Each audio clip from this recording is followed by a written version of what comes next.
Bonsoir à tous et à toutes, bienvenue à cette conférence digitale Ports en Part. Pendant 1 heure, nous allons parler d'investissement, de bourse, de stratégie boursière, d'actions à acheter ou à vendre. Et puis bien sûr, à la fin, on va essayer de répondre à toutes vos questions. Pour représenter Ports en Part, j'ai le plaisir d'accueillir Bertrand Lamiel. Bonsoir. Bonsoir François. Vous êtes le directeur des gestions. Nous avons également Luciana Duprat. Bonsoir Luciana. François. Vous êtes responsable ESG des équipes conseil. Et enfin, je termine avec vous, Maxime Viemo. Vous êtes expert en finance comportementale. Pour commencer, Bertrand, est-ce que vous pouvez nous présenter votre groupe, Ports en Part ? Donc, Ports en Part, c'est le fruit de la fusion de 2 sociétés. Il y avait Ports en Part à Nantes et B Capital à Paris, Lyon et Marseille. Donc, on fusionnait, on a pris un seul nom. Et donc, on est 160 collaborateurs, filiale de BNP Paribas. On a 2 métiers. On va s'adresser à la fois aux personnes privées pour les accompagner dans leur placement en bourse, donc en titre en direct, soit en gestion sous mandat, soit en conseil. Et le deuxième métier, c'est les entreprises qu'on va aussi accompagner dans leur rentrée en bourse pour venir chercher des capitaux, soit lors d'introduction, soit lors d'augmentation de capital. Et là, nous sommes en train d'aborder la dernière ligne droite, le dernier trimestre. L'année est quasiment faite, quoique on peut encore bien sûr avoir de belles surprises. Qu'est-ce qui vous a marqué, vous, au cours de ces 9 premiers mois ? Ces 9 premiers mois, ils ont été quand même très chahutés. Parce que si on regarde juste l'indice... Très chahuté, mais la volatilité était plutôt faible jusqu'à maintenant. Effectivement, vu de loin, on se dit, mais finalement, c'est bien monté. On a un indice avec une performance à 2 chiffres, une volatilité qui est restée faible jusque dernièrement. On peut se dire, tiens, finalement, l'année était facile.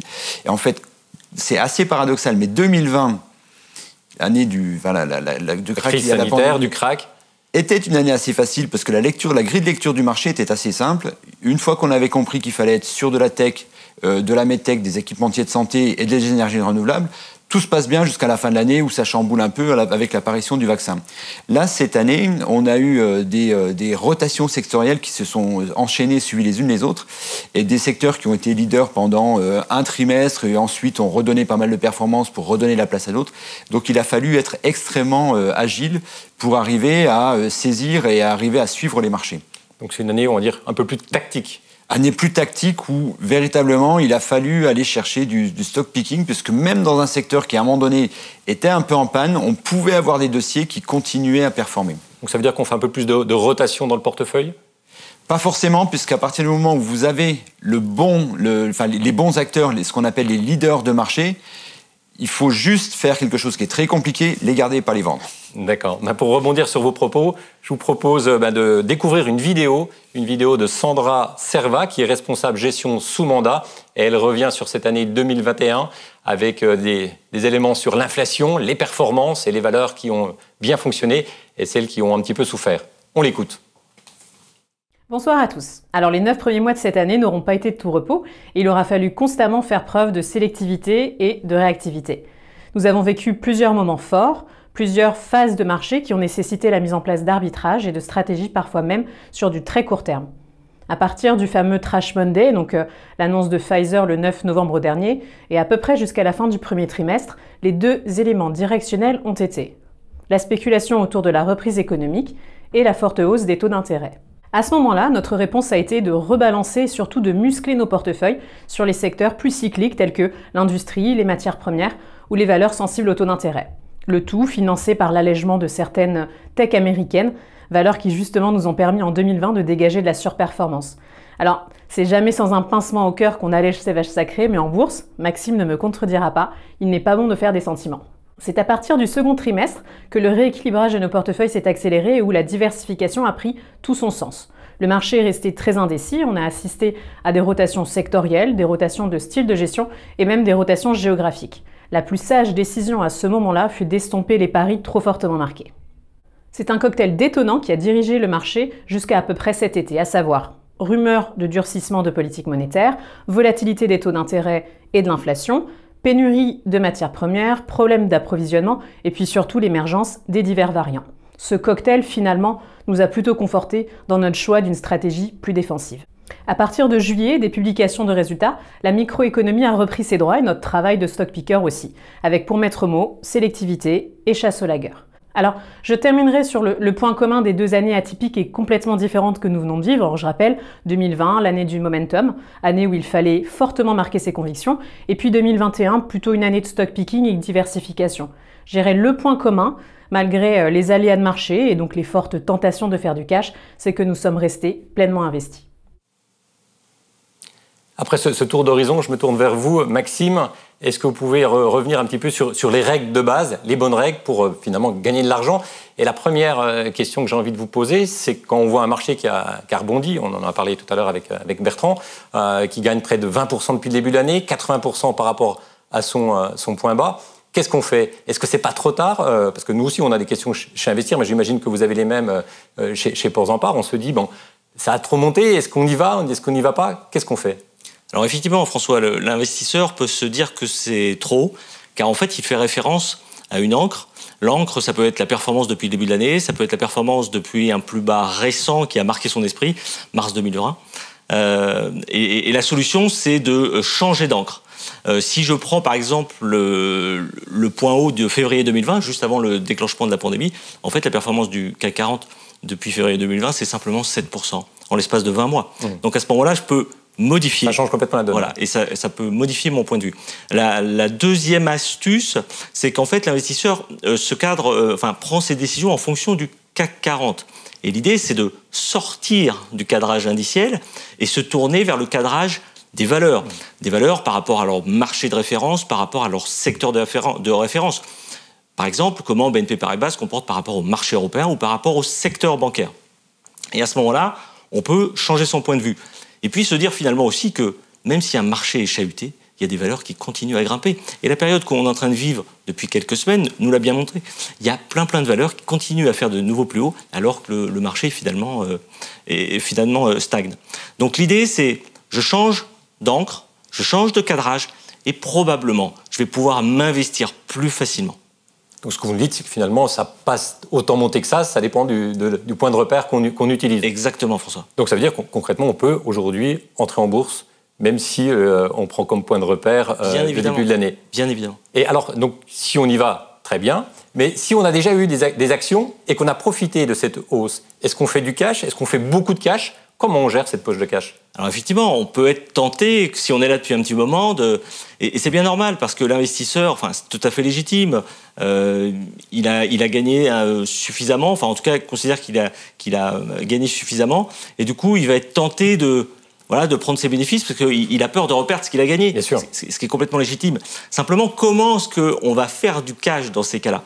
En fait, la nature humaine pousse l'investisseur à vendre d'abord ses positions gagnantes, parce qu'il vaut mieux tenir que courir, et il va garder ses positions perdantes, parce que finalement, il aurait pu les vendre plus tôt et à un meilleur cours. Donc en fait, c'est comme ça qu'il va opérer du cash. Alors si le marché revient, il va avoir énormément de satisfaction à très court terme.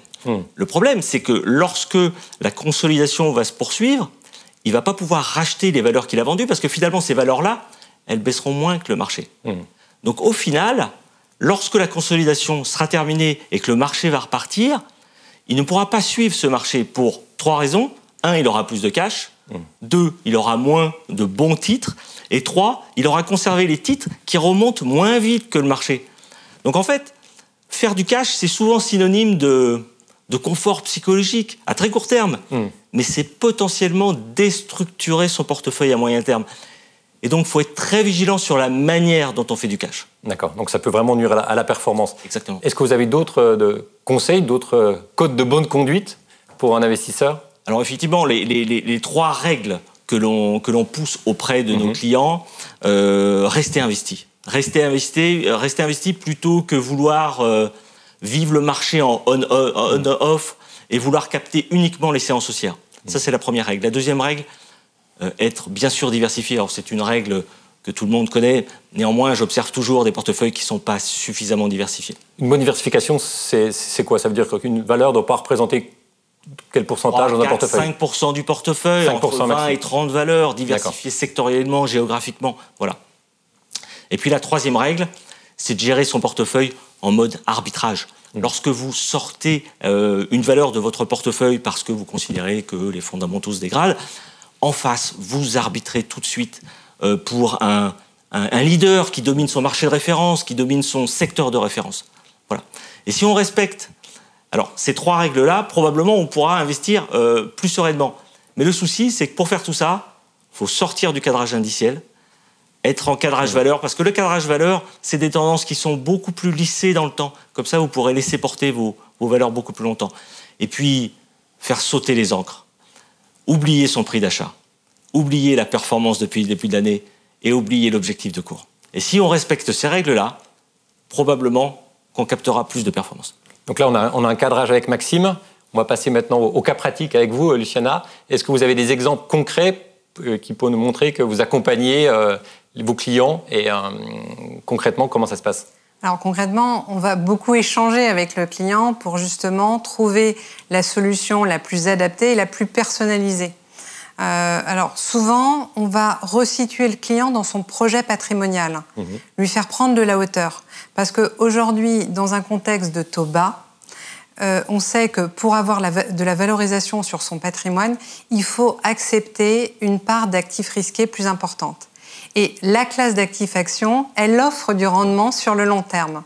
Et en plus de ça, elle est liquide par rapport à d'autres classes d'actifs.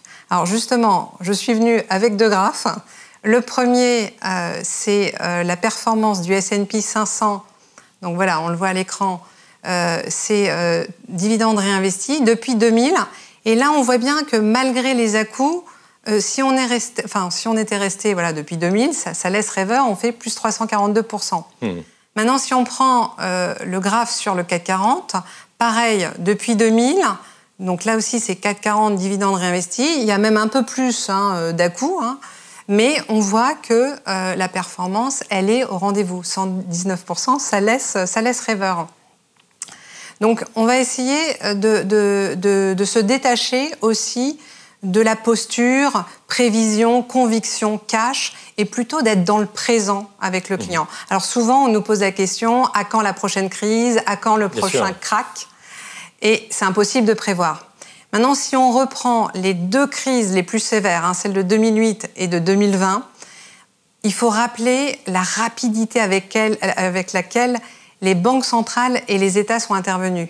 Et sans ces interventions, on n'aurait pas pu voir le marché actions se redresser aussi rapidement. Il faut se rappeler qu'en mars 2020, on est tombé à 3600 et en un mois, on était déjà à 4400. Ça va très vite. Ça va très vite.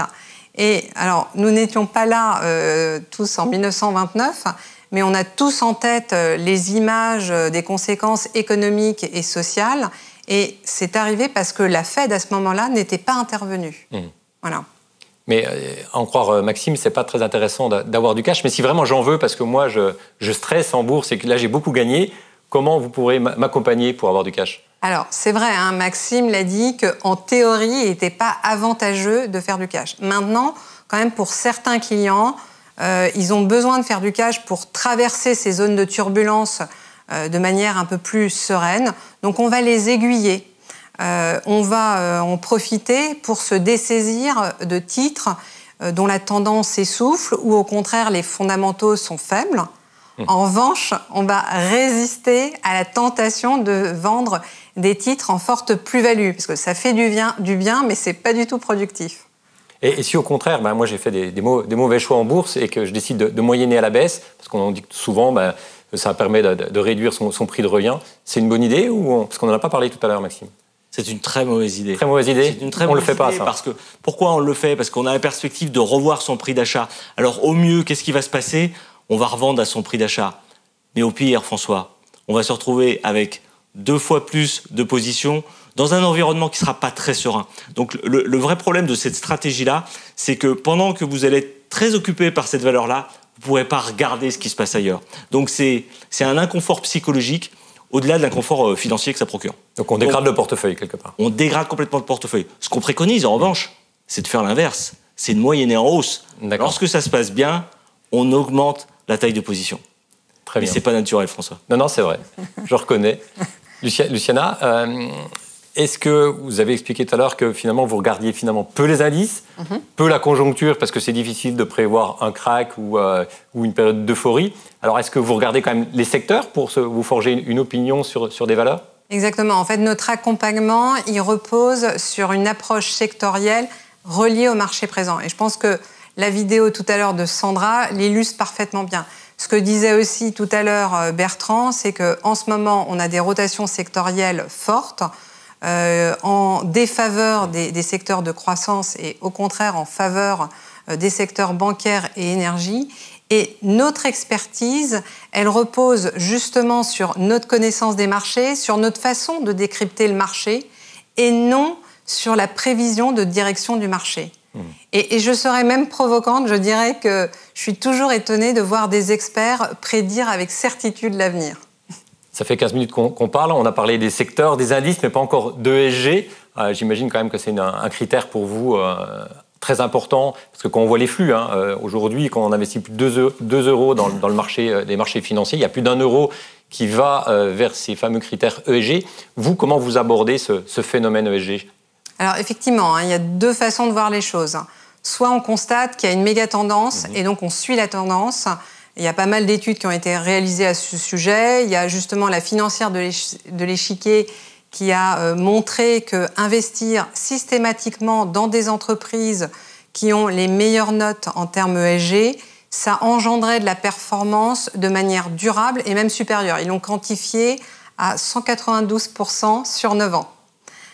Soit on a quand même la volonté d'avoir un impact face aux défis climatiques et au changement de notre société. Et là, la crise sanitaire a été un accélérateur des consciences. Quand on prend l'écart de performance entre les entreprises les mieux notées en termes ESG et celles les moins bien notées, on était auparavant sur un ratio de 2,3 fois et on est passé sur 3,8 fois. Maintenant, une précision importante, l'approche extra-financière, elle complète l'analyse financière classique. En fait, l'intégration des critères ESG, ça permet de mieux comprendre une entreprise, d'identifier des facteurs de risque, des risques d'ordre réglementaire, de réputation, de marché, et ça permet d'identifier des opportunités de valeur sur le long terme, comme la transition énergétique. Justement, pour poursuivre sur cette idée de transition énergétique, je vous propose de regarder une vidéo, la vidéo de Nicolas Royot, qui est co-responsable en analyse financière, et il va nous parler d'hydrogène, un sujet qui est cher aux actionnaires. Les pouvoirs publics européens affichent des ambitions fortes dans la transition énergétique et engagent des moyens importants, notamment pour la filière hydrogène. Par exemple, la France va consacrer 7 milliards d'euros d'ici 2030 pour développer une filière industrielle de l'hydrogène vert, c'est-à-dire alimenté par des énergies renouvelables. Le secteur est encore émergent. Il doit réussir son industrialisation pour atteindre des baisses de coûts attendues qui permettront à l'hydrogène vert d'être compétitif. De nombreuses sociétés du secteur ont levé des fonds pour se développer, se structurer et financer une croissance qui s'annonce forte et dans la durée. Portzamparc est très actif dans ce domaine. En 2021, nous avons notamment accompagné pour leur introduction en bourse les sociétés HRS, fournisseurs de stations de recharge pour véhicules hydrogène, et Hydrogène de France, qui développent des projets de production d'électricité à partir d'hydrogène vert. Le parcours boursier des sociétés présentes dans le secteur de l'hydrogène a été parfois mouvementé ces 18 derniers mois. En forte croissance en 2020, certains titres ont consolidé en 2021 sur des bases de valorisation exigeantes. Les prises de commandes tardent parfois à se matérialiser, notamment car souvent dépendantes de financements publics. Les producteurs d'énergie renouvelable ont un parcours assez proche. À l'euphorie de 2020, a succédé un peu plus de prudence en 2021, sous prétexte de crainte de remontée des taux d'intérêt et de retard dans le développement de certains projets. Les perspectives long terme restent cependant prometteuses pour le renouvelable, tirées par le cercle vertueux de la croissance des besoins et de la baisse des coûts. L'ensemble de la chaîne de valeur est concerné: solaire, électrolyse, véhicules électriques, solutions de stockage. Des projets d'infrastructures propres, de technologies vertes auront besoin d'être financés, et Portzamparc continuera d'être présent sur cette thématique qui restera porteuse dans les mois à venir. Bertrand, quand on en écoute Nicolas, quand on entend ce que nous dit Luciana, ça veut dire que finalement, on s'intéresse de plus en plus à l'ESG, mais on délaisse un peu les ratios financiers classiques, le fameux PER, et on se dit finalement, ça c'est l'ancienne économie, c'est l'ancien monde, et on se projette sur les flux ESG et les tendances liées à l'environnement social, à la bonne gouvernance. Non, en fait, il faut les intégrer. Enfin, il faut toujours regarder les fondamentaux parce que c'est quand même ça, à la fin, qui va générer du cash flow et donc la capacité à l'entreprise de financer ses ambitions. Il faut regarder aussi du côté des critères ESG parce qu'on comprend bien que dans la logique, une entreprise qui est vertueuse probablement va mieux passer toutes les étapes de développement et de la croissance que une entreprise qui le serait moins. Donc il faut regarder. Après, c'est pas d'un totem d'immunité. Donc on voit bien, là, comme le disait Nicolas, que les énergies renouvelables qui ont été à la fête en 2020 le sont moins en 2021. Pour autant, ce qu'il faut bien avoir en tête, c'est sur le secteur hydrogène et nouvelles énergies, il y a un potentiel assez énorme. Elles sont dans un moment où elles sont en train de se financer, les carnets de commandes sont en train de se remplir, donc on est vraiment au tout début. Il faudra surveiller parce que là, pour le coup, on a des entreprises qui vont probablement, auxquelles on va probablement laisser pas mal de place dans les portefeuilles. Est-ce que ce sera 2023 ? Et donc là, on rejoint, donc on connaît les fondamentaux. Sur l'ESG, on sait qu'a priori, ça va bien se passer. Et donc on rejoint notre méthode de momentum. Quand le momentum renaît, on sait que sur ces acteurs-là, il va falloir leur faire de la place en portefeuille. Et vous les abordez comme des valeurs de croissance ?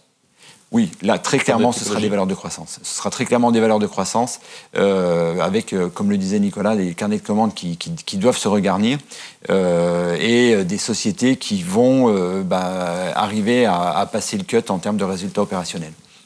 Et Luciana, comment vous faites chez Portzamparc pour juger si une entreprise a des bons critères ESG ? Est-ce que vous travaillez avec des agences extra-financières ou est-ce que c'est vous qui, avec vos équipes ou les équipes de BNP, vous faites ce travail de recherche qui est un nouveau travail, puisqu'il y a 10-15 ans, on l'utilisait très peu. Exactement. Alors, notre approche, elle repose sur une méthodologie propriétaire du groupe BNP Paribas, qui vise à mesurer l'intégration des critères ESG sur une échelle de notation de 0 à 10 trèfles. Et cette échelle de notation, elle est commune à tous les instruments financiers, que ce soit actions, ETF, fonds. Et sur les actions, cette note ESG sous forme de trèfle, elle repose sur le travail de recherche de la société de gestion, BNP Paribas Asset Management. C'est une équipe qui a plus de 15 ans et qui est composée déjà de 24 experts. D'accord. Et leur approche extra-financière repose sur des données de fournisseurs spécialisés sur le sujet, plus des contacts entreprises. Et donc, moi, je suis curieux, j'ai envie de savoir, est-ce qu'il y a d'abord des entreprises qui ont 10 trèfles ? Parce que j'ai cru comprendre que c'était la meilleure note. Est-ce que ça existe ?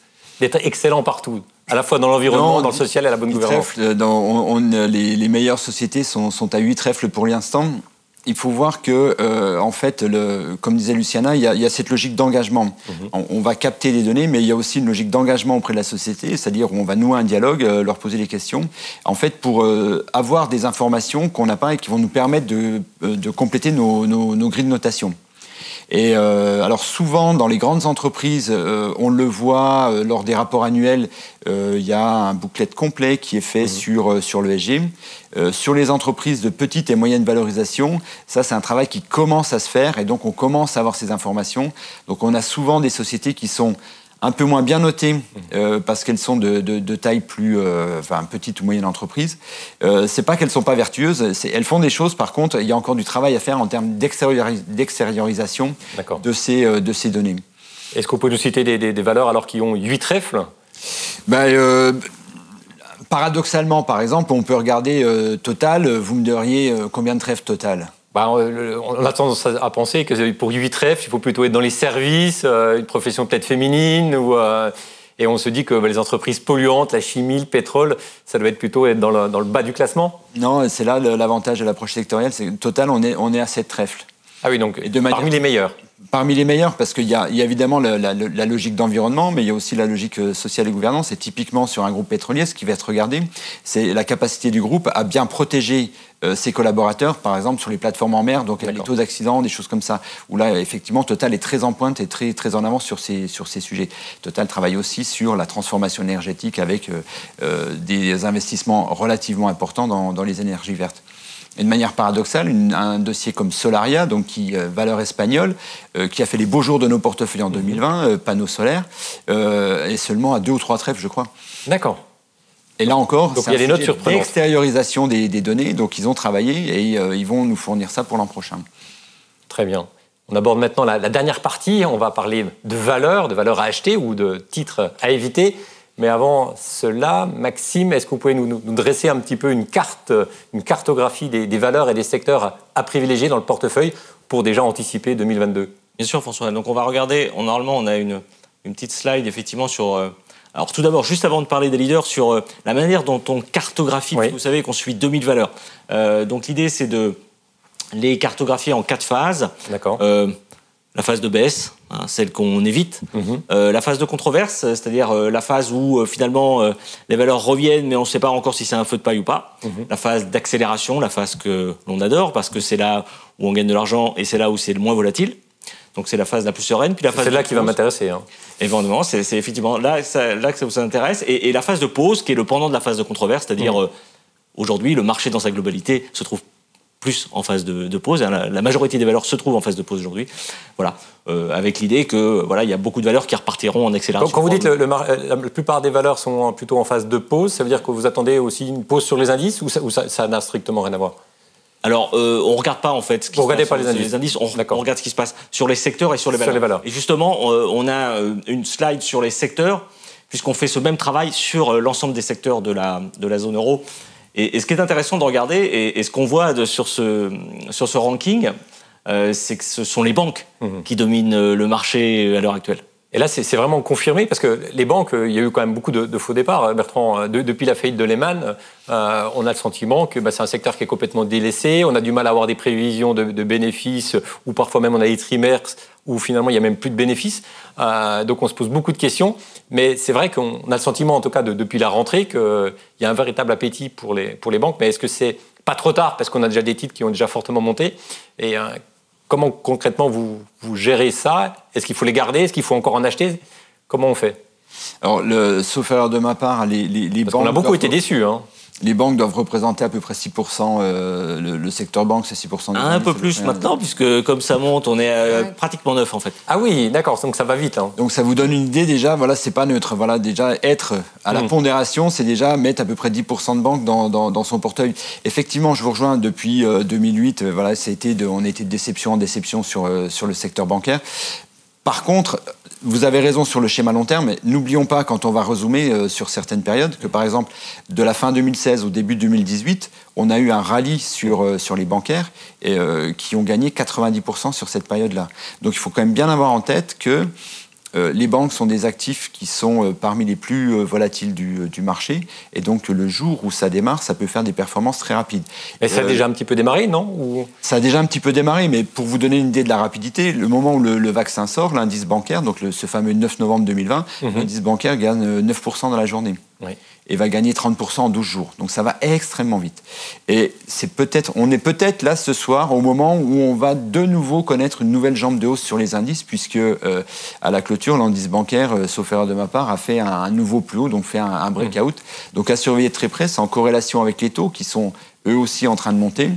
Donc en termes de valorisation, je dirais on a de la place, parce que si on compare à la valeur d'entreprise, on doit être à 0,6, 0,7 fois. On peut largement, on les a vus beaucoup plus hautes, donc retourner du côté de une fois, ça nous laisse encore. Il y a encore toujours de la décote. Potentiel. Il y a de la décote en fondamental. Le mouvement sur les taux, il est là. Et puis surtout, dans notre modèle d'analyse de tendance, quand on regarde les banques vis-à-vis du marché, on s'aperçoit qu'il y a un renversement de tendance. Donc on a eu une première jambe de hausse à partir du 9 novembre. Derrière, les banques se sont un petit peu calmées sur le deuxième trimestre. On est probablement en train d'amorcer une deuxième jambe de hausse sur les banques ce soir. Donc oui, il y a eu des déceptions, et c'est ça qui va être difficile, et c'est là tout le travail qu'on va faire, et Luciana au conseil et nous à la gestion, ça va être de resensibiliser les clients à accepter de revenir sur des actifs sur lesquels ils ont un mauvais souvenir. Oui.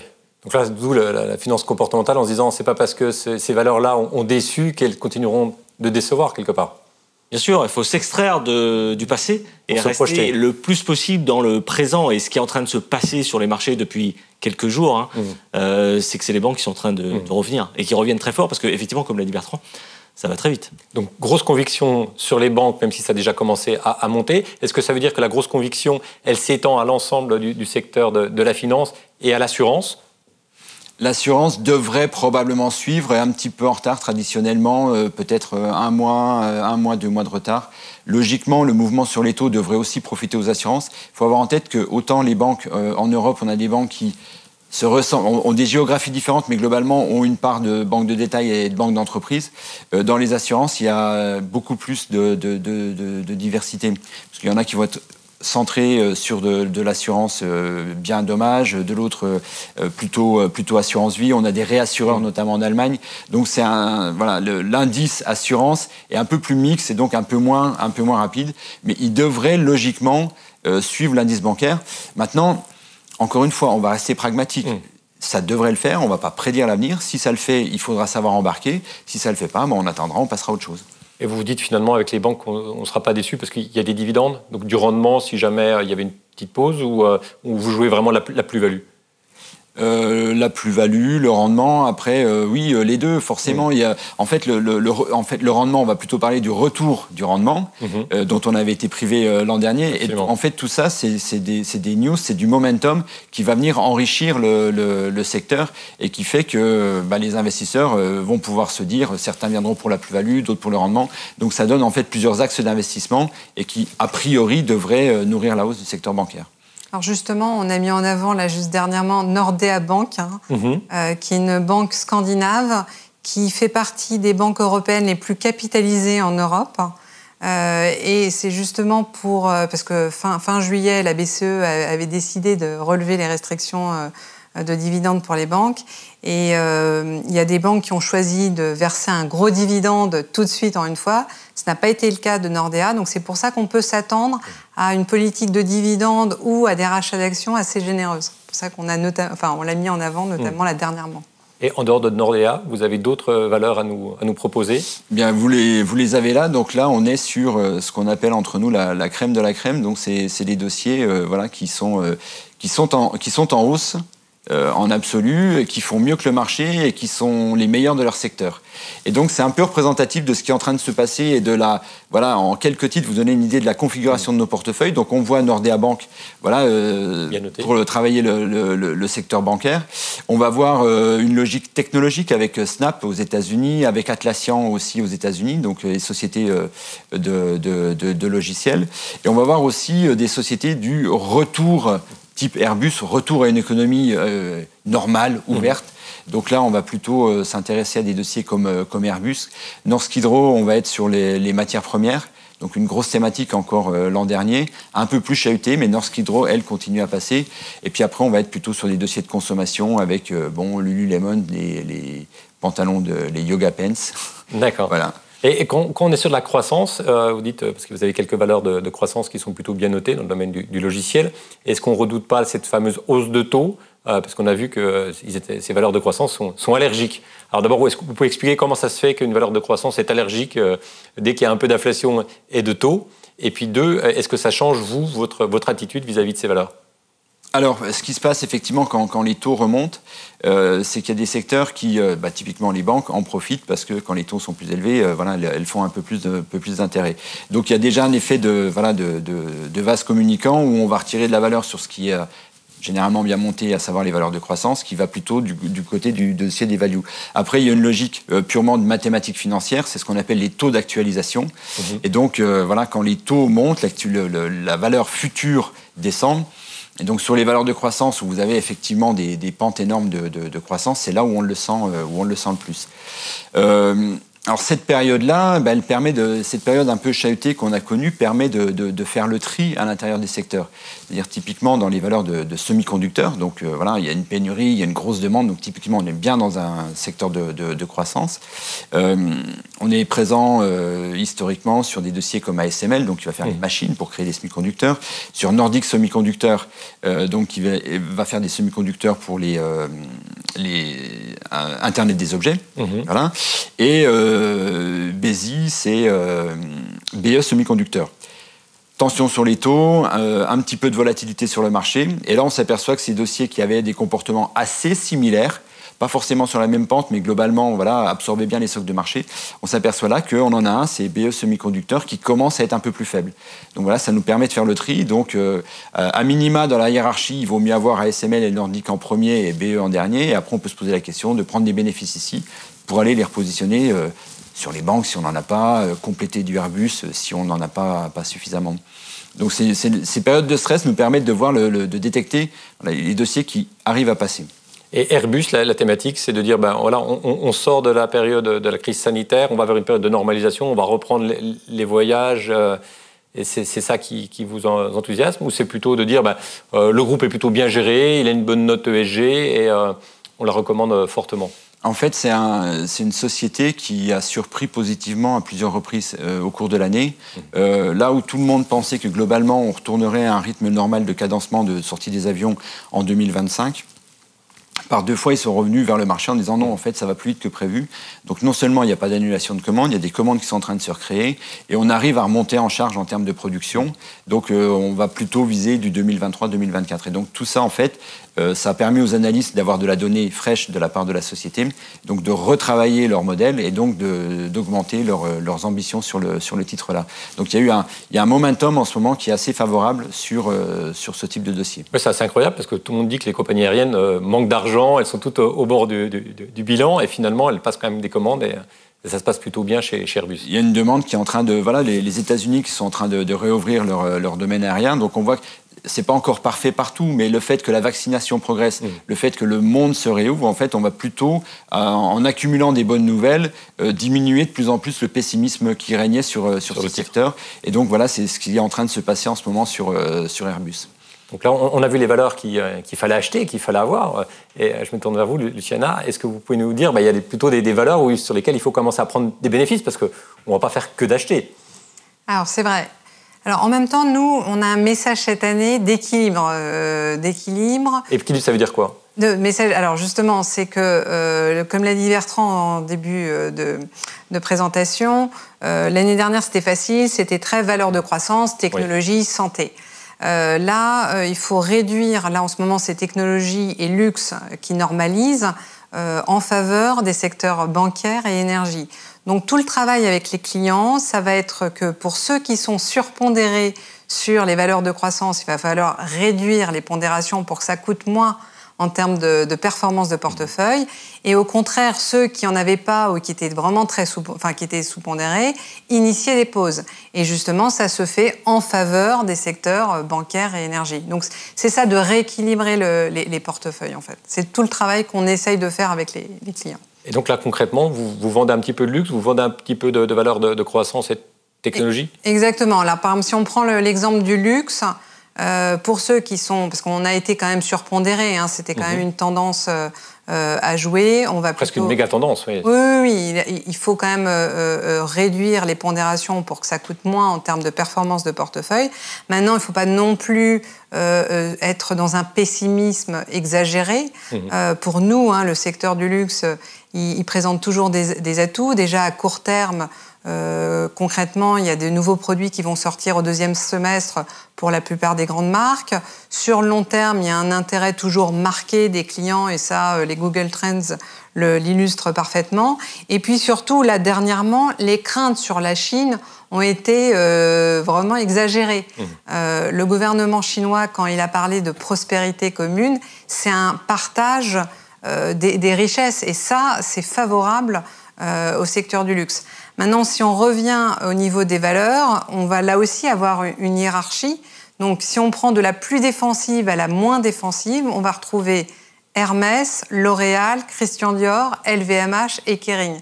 Et Kering, effectivement, est celle dont la sensibilité au marché est la plus forte. C'est-à-dire que quand le marché monte, ça monte mieux, mais quand le marché baisse sur le luxe, hein, ça baisse plus fortement. Donc voilà, là aussi, c'est se séparer de Kering pour peut-être faire d'autres choses, d'autres arbitrages. Très bien. Non, mais c'est très clair. Je vous propose maintenant qu'on poursuive avec vous. On va passer donc, à la série des questions et des réponses. On a beaucoup de questions. J'ai une question de Jacques qui nous dit, vous n'avez pas parlé des plans de relance. Est-ce que ça, c'est une thématique forte pour 2022 ? C'est vrai qu'on on en parle un peu aux États-Unis, mais finalement, c'est bloqué avec l'histoire du plafond de la dette, donc on ne sait même pas s'il y en aura un. En Europe, ça va surtout rentrer, je pense, à partir du 4e trimestre de cette année et sur 2022. Est-ce que ça, c'est une thématique que vous abordez? Comment vous percevez ce secteur construction ou de plan de relance en général? Bah, clairement, là, on n'en a pas parlé parce que typiquement, le secteur industrie, qui est un secteur qui est assez conséquent en termes de nombre de valeurs, aujourd'hui, il est globalement dans ce qu'on appelle le ventre mou. Sectoriellement. Par contre, à l'intérieur, il y a beaucoup de dossiers qui sont très intéressants, justement parce qu'ils vont profiter de cette logique de relance. Donc, il faut vraiment redescendre d'un cran et aller chercher ces dossiers-là. On en a pas. Effectivement, c'est un point important. Mais en ce moment, ce qui drive le marché, c'est les taux qui sont en train de remonter. Donc l'actualité, c'est vraiment ça. Encore une fois, le secteur bancaire qui est en train de repartir. Et puis, on arrive dans la période de publication. Donc là aussi, on va avoir des informations assez importantes de la part des entreprises qui vont nous permettre de terminer le tri que le marché a commencé à faire. J'ai Pierre, justement, qui pose une question sur l'inflation, hausse de taux. Quels sont les secteurs gagnants et les perdants? Donc on a déjà un petit peu répondu avec la finance. Est-ce que vous pouvez compléter?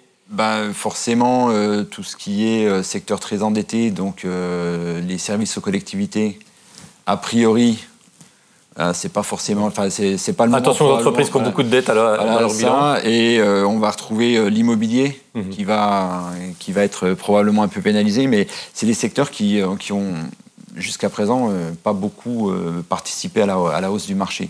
Donc non, là c'est a priori pas les endroits comme ça qui me viennent. Enfin, s'il y a deux secteurs qu'on doit citer, c'est ceux-là. Voilà. Encore une fois, il peut y avoir à l'intérieur des pépites, mais c'est pas l'endroit où on va en trouver le plus. D'accord. Et ces fameux hausses de coûts qu'on voit un petit peu partout, mais finalement quand les entreprises publient, on les a pas sentis. En tout cas, les résultats semestriels ont été, j'ai envie de dire, excellents. On a rarement vu de telles marges. Même plus de la moitié des entreprises du CAC 40 ont dégagé des marges supérieures à celles qu'elles avaient en 2019. Est-ce que ça, c'est une tendance qui est durable? Ou est-ce que là, maintenant, ça va commencer à coûter cher parce qu'on voit que les coûts de l'énergie, ils augmentent, les coûts des matières premières aussi, l'alimentation? Alors, il n'y a pas une répercussion directe des coûts, puisque les coûts, l'augmentation qu'on voit, c'est ce qu'on appelle le prix spot, c'est le prix à l'instant T, si on veut en acheter. La plupart des entreprises ont des politiques d'achat sur 1 an, 2 ans ou 3 ans, avec des prix qui sont déjà fixés. Donc quand il y a une hausse, elle met du temps à se propager dans l'entreprise. Et derrière, après, il y a des entreprises qui n'ont aucun problème pour faire passer les augmentations de charges dans leur prix. Typiquement le luxe, si on prend, si l'or flambe, ce qui n'est pas le cas, mais bon, si l'or flambait, on peut répercuter, il n'y a pas de problème. La montre coûtera 10-15% plus cher, mais ce n'est pas ça qui va rater le consommateur. Donc on a des sociétés qui sont capables de faire ça, d'autres qui le sont un peu moins. Et là encore, c'est une histoire de stock picking. Si on regarde là sur le coût des ferreux, Manitou s'en sort mieux que Olot, par exemple. Donc c'est vraiment le choix de la valeur qui va faire la performance. Justement, j'ai une question sur les performances. Monique nous demande, question autour des opérations d'arbitrage, comment mesurer sa performance, quel horizon, et surtout le nombre d'allers-retours nécessaires pour gagner de l'argent et faire de la performance dans son portefeuille?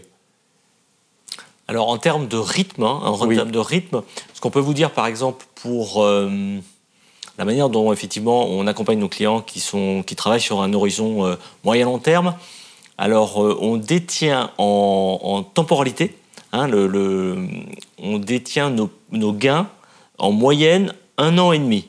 1 an et demi. D'accord. Voilà. Alors ça, c'est une moyenne. Ça veut dire qu'il y a des valeurs téléperformance, elles doivent être détenues depuis 2016. Très longtemps, donc plusieurs années, et d'autres valeurs que l'on détient beaucoup moins longtemps, parce que finalement, même si vous avez mis toutes les chances de votre côté au départ, de temps en temps, vous en séparez assez rapidement, parce que vous voyez que on s'entend pas avec. Donc en moyenne, c'est 1 an et demi pour les gains. En revanche, parce qu'on distingue les gains et les pertes, et les pertes en moyenne, donc les sociétés sur lesquelles effectivement on s'est trompé, on les détient entre normalement 6. On essaye d'entre 6 et 9 mois, pas plus, quoi. D'accord, donc on coupe plus vite. On coupe plus vite et on essaye de garder plus longtemps. L'avantage du marché action, c'est ça, c'est qu'il n'est pas capé, donc ça peut monter absolument très haut. Estelle nous pose la question suivante. Ralentissement économique en Chine et aux États-Unis, quel impact sur mon allocation sectorielle? D'abord, est-ce que ça ralentit vraiment? Oui, ça ralentit. Non. les économistes qui avaient revu à la hausse leurs perspectives, parce que, il faut voir que 2020 douche tout le monde.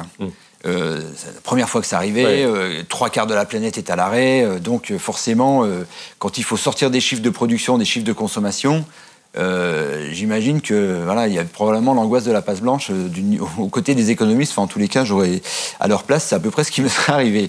Donc derrière, il y a des chiffres et donc forcément qui ont plutôt versé du côté pessimisme et qui ont repris par la suite. Et là, en fait, on se rend compte que effectivement, les hausses de prix qu'on voit sur les matières premières, différents points, le fait que ça coince sur le plafond de la dette, il y a des interrogations.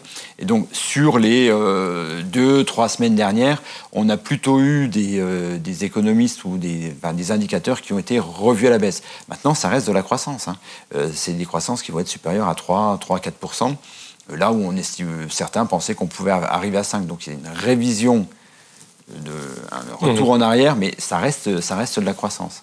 Donc pour nous, ça devrait continuer à avancer parce qu'il y a une vraie dynamique, il y a une vraie demande qui est là de la part des entreprises. Les pénuries qu'on voit sur les semi-conducteurs, le désordre sur la chaîne logistique, certes, la pandémie n'a pas aidé, mais il faut voir que tout ça, c'est lié au fait qu'il y a une demande extrêmement forte. C'est-à-dire que la crise économique qu'on a connue, ce n'était pas vraiment une crise économique. On a forcé le monde à s'arrêter.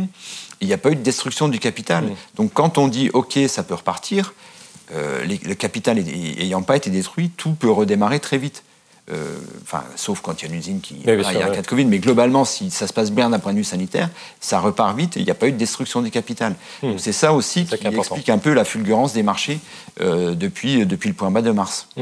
Mais à vous écouter, on a le sentiment que votre sentiment sur le marché, c'est de dire on reste quand même sur une tendance haussière, mais il y aura peut-être un peu plus de trous d'air, un peu plus de volatilité que ce qu'on a pu observer au cours des mois ou des trimestres précédents. C'est un peu ça le message que vous délivrez ? Alors, je dirais que comme on est dans le présent, on essaye de pas justement prédire l'avenir. Donc là, concrètement, aujourd'hui, oui, il y a des phases de volatilité, il y a un peu plus de volatilité. Mais on reste, là ce qu'on voit sur le marché, c'est qu'il y a effectivement des valeurs de croissance qui normalisent, donc on va en fait remettre des pondérations plus en adéquation avec ce qui se passe et repondérer. C'est plus, j'allais dire, un travail de pondération des différents secteurs que d'essayer de prévoir où va le marché en fait. Question de Patrick sur le Brent au plus haut. Pas tout à fait, mais c'est vrai qu'il a pris plus de 50% depuis le début de l'année. Est-ce qu'on achète du Total Energy ? Ça fait partie des dossiers qui ont très bien performé dernièrement. Nous, donc on a Total Energy dans la liste d'investissement et on a aussi une société qui s'appelle Equinor. Qui fait quoi comme... En fait, c'est du gaz. C'est 45% de la production qui est sur du gaz. Donc là, alors peut-être pour revenir un peu sur l'énergie, parce que finalement, c'est vraiment un marché de l'offre et de la demande. La demande, comme l'a dit Bertrand, reprise économique par rapport très forte. Donc il y a une demande qui est là. Et du côté de l'offre, elle est obligée de s'adapter. Alors côté pétrole, on a vu l'OPEP remonter sa production, mais pas suffisamment par rapport aux attentes de marché. Donc c'est pour ça que le pétrole a continué de monter. Et puis sur le gaz, là c'est la même chose, mais j'allais dire de manière encore plus forte, puisque cette fois-ci la Chine, alors si on revient un petit peu en arrière, la Chine l'année dernière a dit à l'ONU qu'il voulait être net zéro carbone d'ici 2060. Donc, ils ont réduit leur consommation de charbon. Finalement, rétropédalage cette année parce que pour soutenir la croissance, ils ont besoin d'utiliser de charbon. Là, il n'y en a pas suffisamment. En plus, il y a des aspects géopolitiques avec l'Australie parce que l'Australie n'est plus en train d'exporter du gaz vers la Chine. Donc, la Chine a raflé tout le gaz provenant du Qatar. L'Europe n'arrive pas ne peut pas se servir sur le gaz du Qatar. Donc voilà, là, envolé, comme on l'a vu ces derniers jours, sur le gaz. Donc c'est pour ça qu'on a voulu en profiter avec Equinor. Là aussi, c'est une valeur scandinave. Et puis Total, c'est le pétrole, c'est une politique de long terme aussi, en plus avec des dividendes intéressants. Absolument. Juste pour illustrer la demande, jusqu'à présent, on était sur une consommation de pétrole qui était entre 90 et 92 millions de barils jour. Et là, depuis quelques temps, on a franchi la barre des 100 millions de barils jour. Donc on voit bien qu'il y a un monde qui est en train de repartir et de consommer. Donc ces valeurs-là, pour l'instant, on le vend en poupe. Donc on achète du Total. J'ai une question de Jenny qui dit est-ce qu'il faut s'intéresser aux valeurs dites recovery de type Atos, Corian ou à d'autres valeurs qui n'ont encore rien fait en bourse? C'est vrai que Atos, Corian, c'est des valeurs qui font rien. Est-ce qu'une valeur, il faut essayer de la prendre en amont ou essayer de se dire non, je vais la jouer momentum et je vais attendre qu'elle monte un petit peu, qu'elle confirme parce qu'il y a eu beaucoup de déceptions depuis plusieurs trimestres. À partir de quand on s'intéresse à une valeur? Juste pour donner une petite statistique, là, quand on vous présentait tout à l'heure notre module le BCAP de cartographie du marché, la phase de baisse, ça dure 25% du temps en moyenne, c'est ça? En moyenne, oui, effectivement, c'est ça. C'est 25% du temps. Dans ces 25% du temps, vous avez 42% des profit warning. Donc si le dossier est en baisse, il ne faut surtout pas s'y intéresser. Enfin, c'est l'endroit parfait pour prendre la foudre. D'accord. Donc on va éviter. Donc on va attendre un minima que ça revienne dans une phase de controverse, c'est-à-dire quand il y a une espèce de sortie d'ornière. Et là, la lecture des fondamentaux, financiers et extra-financiers, peut nous permettre d'avoir ce temps d'avance. Mais il faut attendre un minima ça. Donc les contrariants vont pouvoir, dans cette phase où la société arrête de baisser, essaye de revenir, se dire c'est peut-être le moment d'y aller. Par contre, avec une discipline extrême, c'est-à-dire que si ça se passe mal, on repart en baisse, il faut arrêter, il faut couper. Et la confirmation, qu'est-ce que c'est? C'est le graphe de cours que vous analysez? Est-ce que c'est plutôt la publication trimestrielle qui va vous rassurer? Les deux? Est-ce que, par exemple, l'analyse graphique, ça fait partie, vous, de votre outil d'aide à la décision? C'est un ensemble de choses. C'est effectivement des sociétés qui reviennent sur le devant, qui sont confirmées par des fondamentaux, parce qu'on peut imaginer qu'effectivement, les prix nous donnent de l'information.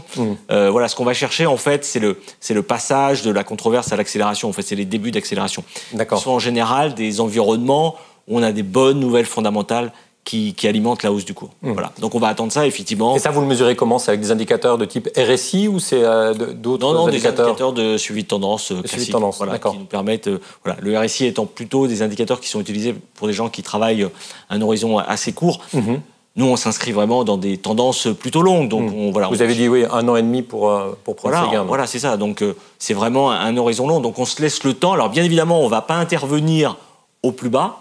Ça, vous l'aurez compris. Mais en même temps, intervenir au plus bas, c'est un environnement qui est extrêmement volatile. Donc, psychologiquement, c'est pas facile à tenir. En tout cas, pour la majorité des investisseurs. C'est vrai. Donc, on va attendre que ça se passe un petit peu mieux, qu'on ait un peu de meilleures nouvelles, de prendre un train qui démarre. Et on prend un train en marche, même si on n'a pas fait les plus bas. Mais c'est pas grave.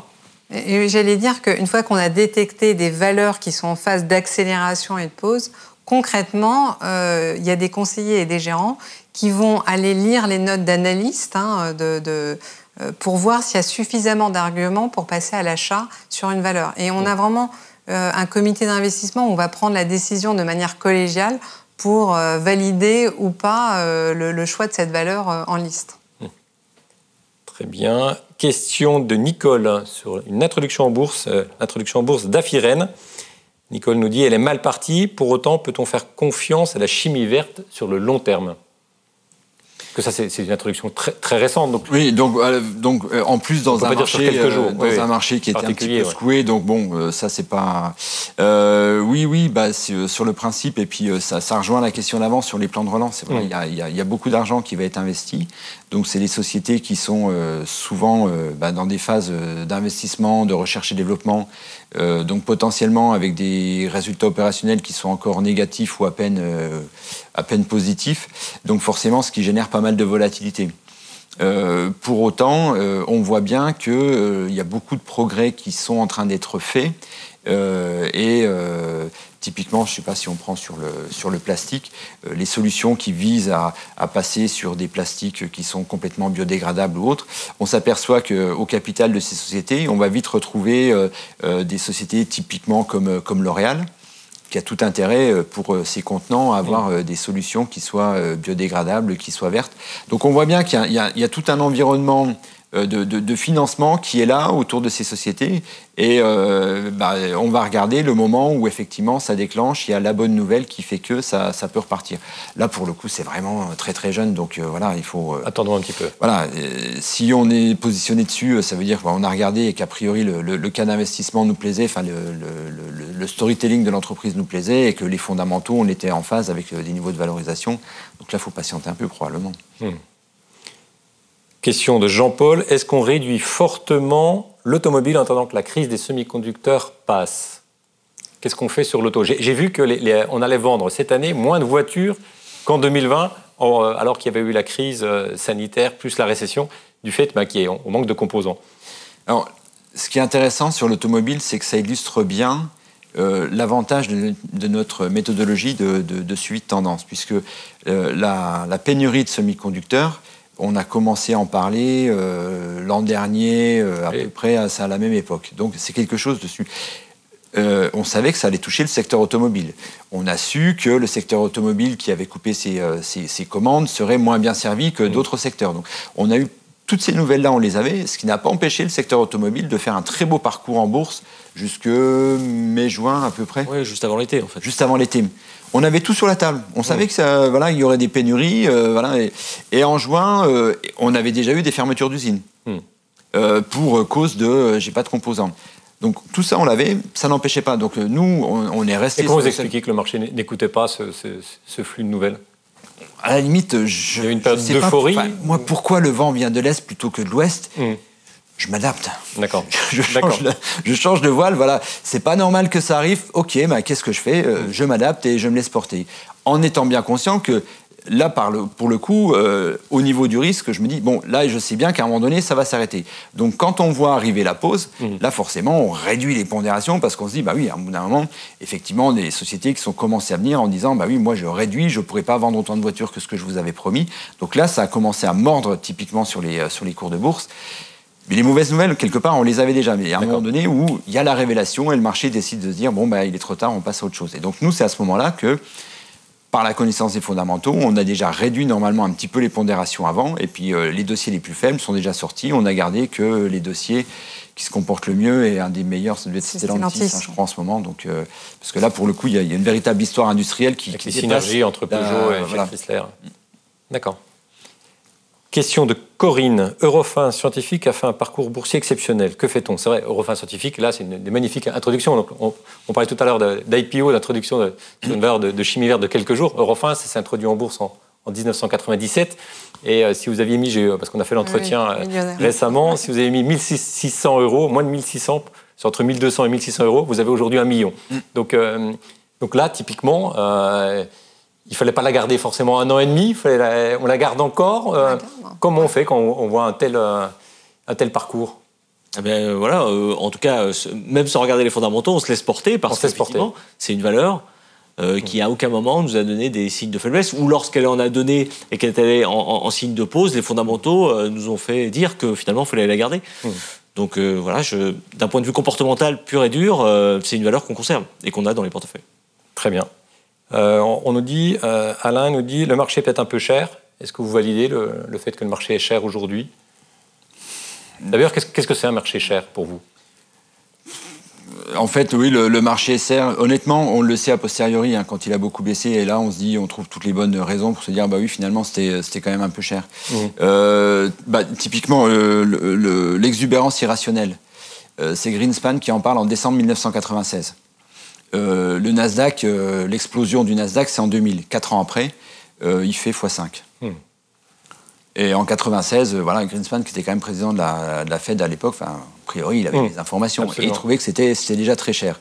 Donc, on a des valeurs chères qui peuvent monter longtemps, des valeurs peu chères qui peuvent rester complètement inattractives et continuer à baisser. Donc, oui, il faut l'avoir en tête. Typiquement parce que c'est dans le tableau des risques. On se dit, OK, c'est cher. Donc, si ça tremble à un moment donné, peut-être qu'elles vont être plus attaquées. Donc voilà, ça permet de donner le niveau de vigilance. Donc, on peut les avoir en portefeuille. Par contre, ça permet de régler le niveau de vigilance sur ce type de valeur. Donc voilà, et au moment où effectivement les signaux commencent à devenir un peu moins bons en termes comportementaux, c'est celle qu'on va surveiller de plus près et se poser la question, est-ce que unitairement, j'en ai pas beaucoup. Est-ce que la somme de ces valeurs qui ont à peu près qui sont trop chères, est-ce que c'est pas beaucoup dans mon portefeuille pour valider que on est toujours à l'aise avec la composition du portefeuille. Très bien. Pierrot nous demande quelles sont vos valeurs préférées dans le CAC 40. Alors, vous avez parlé tout à l'heure d'Airbus, de Total Energy. Est-ce qu'il y a d'autres valeurs que vous aimez bien, que vous appréciez? Ou Téléperformance, parce que Téléperformance, brièvement, vous nous avez dit, on l'a depuis très longtemps. Depuis 2016, oui. Depuis 2016. Et typiquement, Téléperformance, c'est l'exemple de... on peut rentrer tard, entre guillemets, sur une valeur, parce qu'on l'achète en août 2016. Je me rappelle, il y a eu des débats houleux au comité d'investissement, parce qu'elle était déjà elle faisait déjà, je crois, 30% depuis le début de l'année. Et donc, il y avait une partie qui disait, non, 30%, c'est déjà trop. Bon, on l'a acheté, elle valait 76. Elle en vaut un peu moins de 400 aujourd'hui. Et typiquement, elle n'a jamais déçu. Elle a toujours donné des très bons signaux comportementaux. Donc, on est resté dessus. Et aujourd'hui, on y est encore. Donc, on a Eurofins, qu'on aime bien aussi. Airbus. Après, même LVMH. Moi, je dirais qu'on n'a pas un cadrage 440. D'accord. Alors, c'est vrai que cette année, le CAC 40 a fait une très belle performance. Mais l'année dernière, c'est vraiment nos valeurs étrangères qui nous ont permis non seulement de baisser moins que le marché, mais même d'avoir des performances positives. Et je pense qu'on pourra citer Cellnex, valeur espagnole, Adyen. Donc, c'est ces valeurs-là étrangères qui nous ont vraiment permis d'obtenir de bonnes performances. Donc, tout notre travail, ça va être dans chaque secteur de trouver les meilleurs vecteurs, que ça soit français, étranger, ou américain. Voilà. Donc, si on doit redonner des valeurs, par exemple, dans les semi-conducteurs, on a ASML, qui est hollandaise, Nordic Semiconductor, qui est norvégienne. Qu'est-ce qu'on a d'autre? J'en ai noté quelques-unes. Novo Nordisk dans la pharmacie, donc pareil, norvégienne, sur le traitement du diabète. Eurofins, évidemment. Industrie, tu avais dit, on a, dans l'industrie, DSV, sinon DSV, Maersk, donc c'est encore du scandinave, CRH. Donc vous avez vraiment une vraie exposition géographique européenne. Exactement. Oui, et en fait, on ne va pas chercher une valeur scandinave ou une valeur italienne. En fait, on regarde ce qui se passe de bien dans le secteur. Trouver la meilleure dans chaque On secteur. essaie de sortir. Et donc, en ce moment, c'est plutôt dans le nord de l'Europe que ça se passe. Mais pour revenir aux banques, il faudra regarder parce que... Il y a beaucoup de banques en Italie ou en Espagne. Il y a beaucoup de banques en Italie ou en Espagne. Il n'est pas impossible qu'on les voit arriver aussi dans nos radars. Très bien. On arrive maintenant au terme de notre conférence. Bertrand, si vous voulez, je vous donne le mot de la fin, si vous voulez bien conclure. Donc, si on doit résumer sur que faire, puisque le thème de la conférence, c'était que faire après une telle hausse, oui, il y a une hausse, mais en fait, comme me le disait Maxime, finalement, depuis février, ça permet de relativiser. Donc, pour nous, il y a encore des choses à faire dans le marché. Et le mot d'ordre, c'est pour l'instant de la discipline, évidemment, et de la diversification, parce qu'à ce stade, on n'a pas encore de tendance forte sur un secteur au détriment de tous les autres. Donc, il vaut mieux se positionner et rester sur les leaders, et toujours garder cette discipline de si ça se passe bien, je souris, je me calme, je porte. Et si ça se passe mal, je prends des décisions qui peuvent être effectivement de temps en temps difficiles, parce que c'est bien sûr, voilà. Pour autant, il faut couper et passer à autre chose. Très bien. Merci beaucoup Bertrand, merci à tous les trois, merci à vous de nous avoir suivis. Et puis bien sûr, je vous souhaite de bons investissements pour la fin de l'année et pour 2022.